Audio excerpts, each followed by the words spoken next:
Welcome to the True Wealth Investors Real Estate Podcast. Creative investing strategies to help you build true wealth. I'm your host, Chad Harris.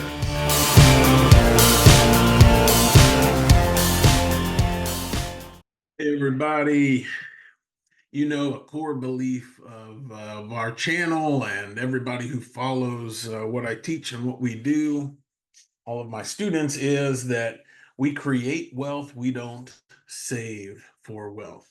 And a lot of times people struggle to find deals, especially in this hot market.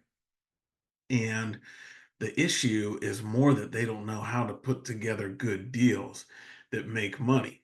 They're thinking about traditional ways of investing in real estate and not creative ways. Okay. And that's a key thing. So if your game plan is save 20%, make an offer with a realtor, get a bank loan for the other 80%, and you're only looking at listed properties, it's going to be tough to make a lot of money in real estate. That's just a fact. It's going to be really slow, and it's a long-term gain if that's your only model of investing. However, if you understand creative ways so that you don't have to use your own money, you can work directly with the seller. You can even have the seller finance the deal for you. Then you can make big jumps quickly in equity and in your cash flow. That's what today's topic is about. It's about seller financing and how to make more money in a deal with seller financing. So I hope you like the content. If you have a question, leave me a comment. As always, I'd appreciate it if you subscribe, leave us a rating and review, whatever's appropriate for this channel. And we'll catch you next week. Until then, keep building your dream life one door at a time. Is it Yep. true because somebody does a seller finance, they have to increase the price of the property? No, no, no, no. Um, I always talk about on my presentations that if they offer financing, I will generally pay more for the property than I would all cash. Right? So they'll make more money if they offer financing. But you remember, I already said that if I pay all cash, I'm getting it at the most 70 cents on the dollar or 70% of ARV, right? So, but it's just what the two of you can negotiate. There's nothing that says they have to increase the price. I was speaking to somebody and she was like, "Yeah, the property's worth 100, but I have to go up in the price because I'm going to do a seller finance, and it makes sense for both of us." It didn't make sense to me at the moment. I'm not too savvy, but I felt like she was trying to take advantage. Well, if you think it through, okay, it depends on the seller financing a little bit, right? Let's say this house is, just for rough numbers. Um, let's say the house is worth $100,000 in its current condition, and they're willing to do seller financing, and they're just going to do a 30-year mortgage, just like a bank, right? Well, then it doesn't really make sense that they're providing the financing and you're paying them for the financing. So if there's no closing costs or origination fees usually with seller financing. So maybe you would pay a little bit more, but generally you're paying them the $100,000 for the house, but you're also paying, let's say, 5% interest on their money, and that's how they make more money for giving financing.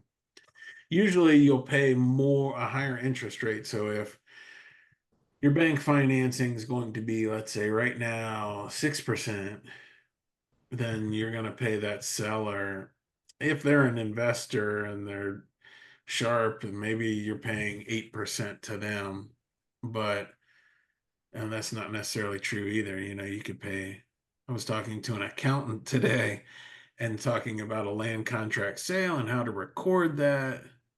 And the guy who I was representing, who's a family member, um, asked, well, how much interest should I charge if I sell this house on my contract? And the accountant was like, well, I think 4% is fair.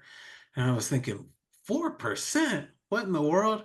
I said, man, you should actually charge a little bit more than the going interest rate, right? But obviously, that's not always true.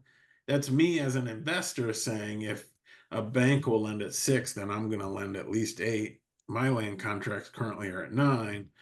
But this accountant, if he did a land contract, he was going to do 4%. So it's really whatever you and the seller can come to terms with. Um, I think I touched on it a little bit here, but didn't go into detail. The the way you're going to make the most money. Okay, your issue, Angel, with this seller financing situation was that you're talking to a seller whose primary motivation, it sounds like they're an investor and their primary motivation is money, right? Profit. You are a real estate investor and your primary motivation is money and profit. Therefore, you are in competition, right? That's like a hard negotiation because you both want the same thing. And so it's hard to have both people win. But if you are talking to a seller whose primary motivation isn't money, it's that they're moving for a job and they need money to move, or they um, inherited the property and the property is just a headache for them and costing them money, or there's a tax lien and they're about to lose the property, whatever it is. If their motivation is to get this problem solved that isn't really about money, and our motivation is to make a profitable deal financially, then that's a situation where we can have a really good win-win, right? That seller can be thrilled because we solved their problem, and we can be thrilled because we got a really good deal.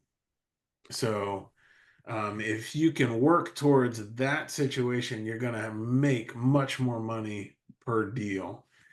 And when I share some of the deals, like when I'm doing slides and I'm sharing deals that I've done, there's one I can remember where I didn't pay. For it, the loan for the house from the private lender was more than the cost of the house.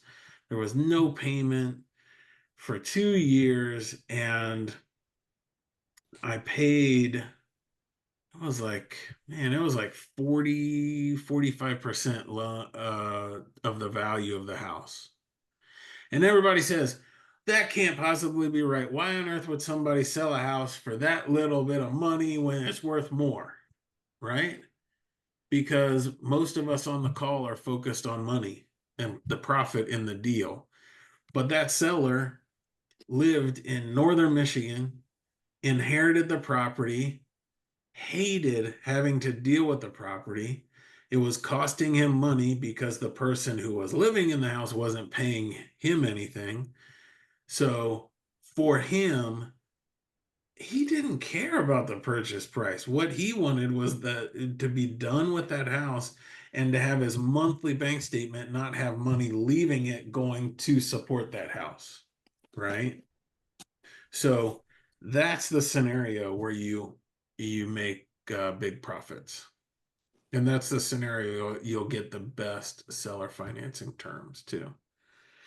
Does that make sense, Angel? Yeah, for sure. Thank you. Yeah, definitely. We are adding new episodes every week, so make sure and subscribe and check out all of our content at truewealthinvestors.com.